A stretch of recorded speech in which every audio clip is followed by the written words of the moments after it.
Hello everyone. Today we're going to look at Adobe Illustrator and in particular artboards and swatches, both of which I would recommend using for your homework assignment. You have to use artboards as part of the project assignment.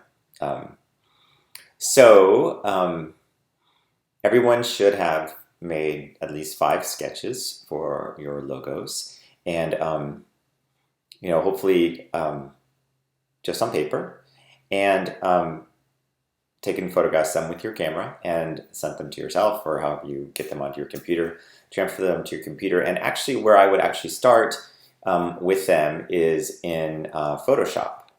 So I have a whole bunch of sketches and this is just the initial pictures. And what I would do to prep them is, like you can see, I drew first of all with a thick marker because it more approximated Illustrator.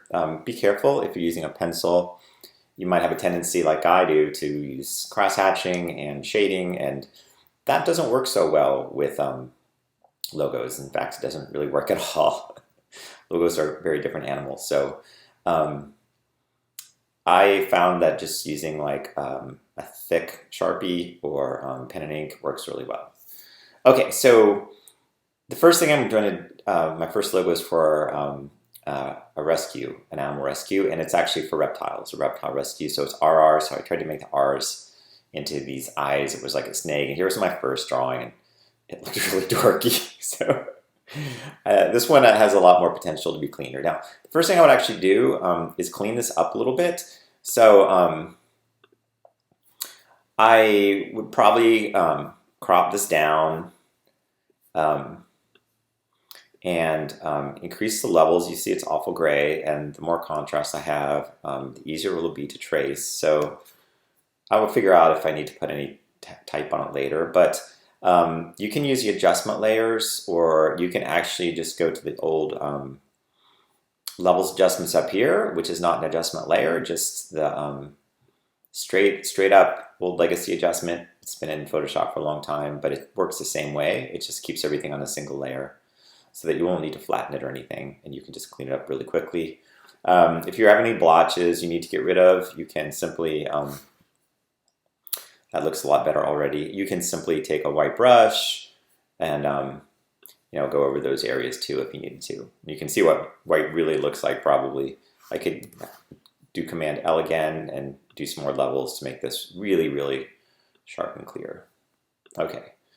That's can be much easier for me to trace. So I'll go ahead and do save as, and I put all these things, we'll call this reptile rescue.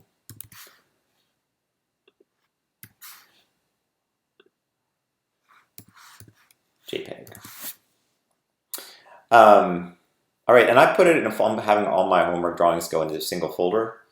So you saw there was already a few of them in there. So I would go ahead and go through everything like that. This was one my son came up with the name. We were brainstorming together because he loves animals and he's 12 and he loves to draw. So I was like, well, let's think of a film company. He also likes to take pictures. So he came up with Safari Films, which sounded great, and we got really excited. And he actually did this drawing right here.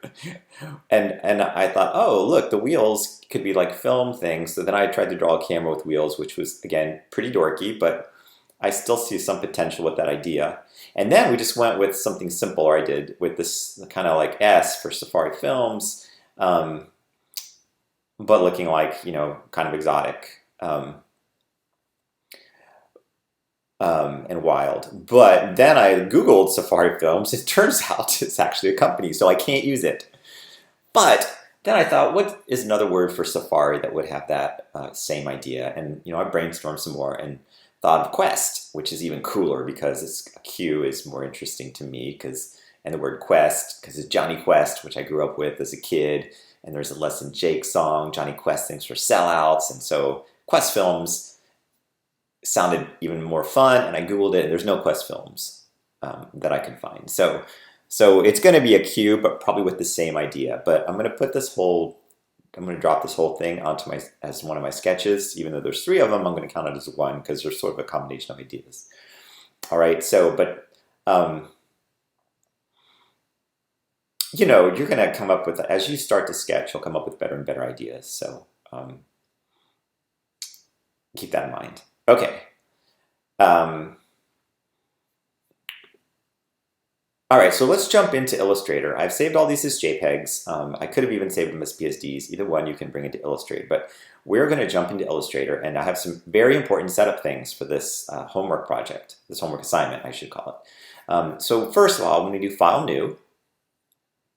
You have a bunch of presets up here, and we're just going to go straight to Print, because this is a printed document. But remember, these are all going to be vector documents in the end.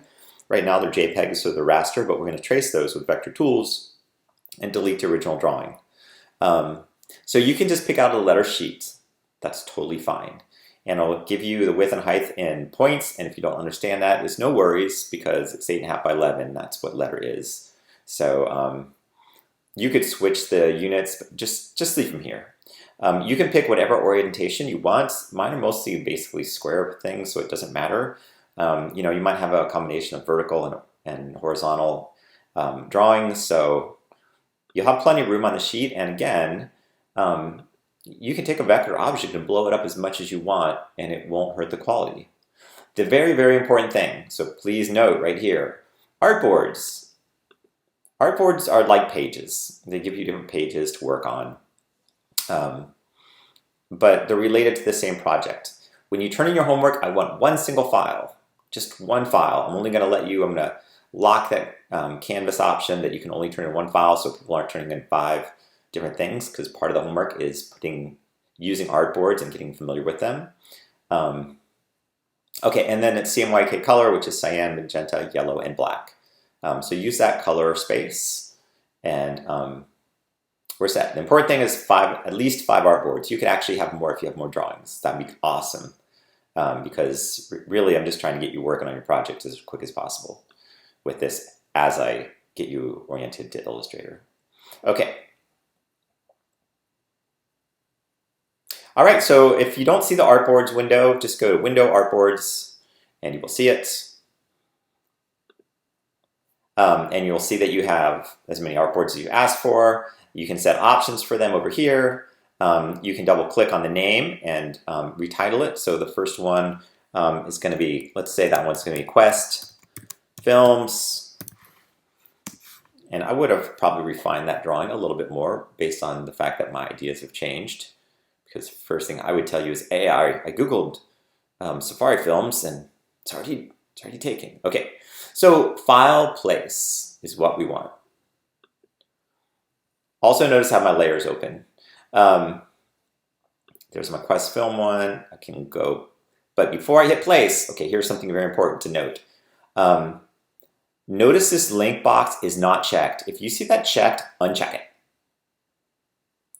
I don't want you to have to also turn in your JPEGs with this file. So if they're linked to, that means it's going to link to the file, and you're going to need to also submit that. And I don't want that. I just want a single file. So uncheck link, or your pages will be blank when I open it, and you will not get credit for blank pages. So uncheck it. If you want to show import options just to give yourself an idea, you can, but this should be fine. And click place, and this looks familiar if you remember InDesign. So you can plunk it right down there. All right. Could have cleaned that one up a little bit more. You can see how it's gray over here, but it'll work. But you know, I could have erased this probably, and that would have helped out. Let's do the better one that I just prepped in front of y'all. So we'll go to Artboard 2.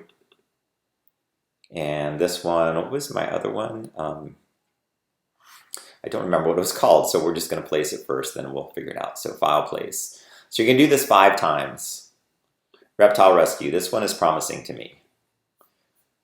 I like what I did with the R's. I'm going to hold Shift and scale this down a hair.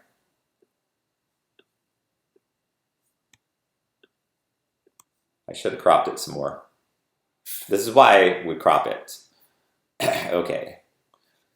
Jeff, crop it.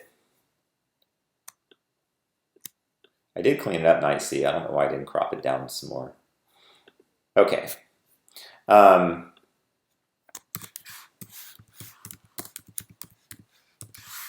Okay, retitle this is much.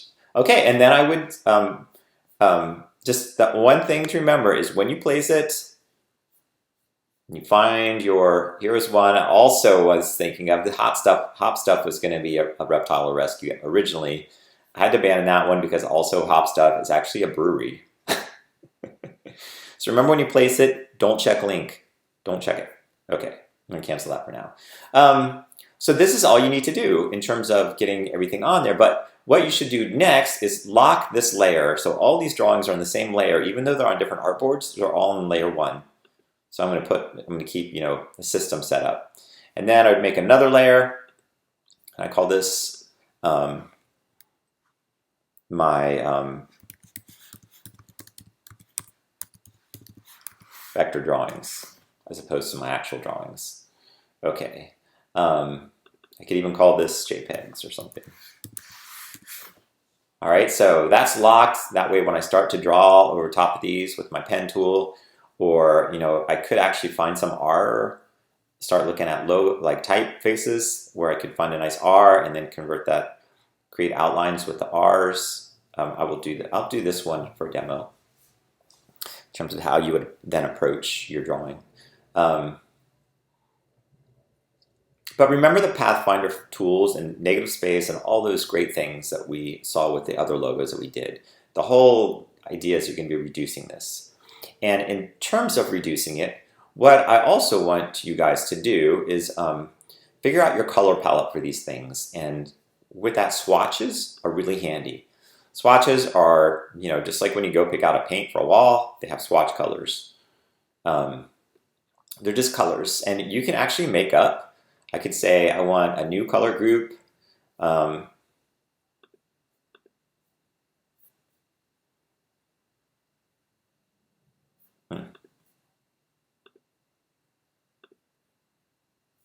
Don't know why I gave that message a minute ago. I'm going to call this Reptile Rescue. And you can see it's right here. If I hover over it, you can tell me, it gives me what these are the brights, the grays, different things already. And I could mix up something like I could say, I'm going to start with some kind of version of a deep green and say, okay. And then once this is mixed up over here and I say new swatch, it'll give me that green as a process color. And I can say, okay, and oops, except I want to actually have it clicked over here. It put it right here, but I want to make sure it ends up here. So make sure you click on your little, tell it where you want your swatch. And you should keep a logo with just as few colors as possible. So maybe I want this, so black will be one of my colors, or maybe this will all be dark green. Maybe this will be, I don't know, like, what would be sort of exotic for reptiles, or if you're having a reptile rescue, maybe I want a yellow. So I could also, by the way, I think we can go this way and say new swatch, and then I can mix that color up here with CMYK sliders. Remember saying magenta, yellow, black. I want a lot of yellow in here, and the more black I add, the deeper it'll make it. Let's go with sort of a bright yellow. Bright yellow is hard on a light white surface to work with a logo because most of your stuff is mixed up, assuming you have a white paper background. But if I border it with the green, it'll work fine. So I'm just going to mix it up for a potential use. So I have two colors. Look like I'm a Packers fan or something right now. But maybe the next logo will be a scarlet and gray for the Buckeyes. Okay. That is everything that you need to know to submit this. When you save it, we'll do save as. I'm going to call it, again, Murphy's Logos.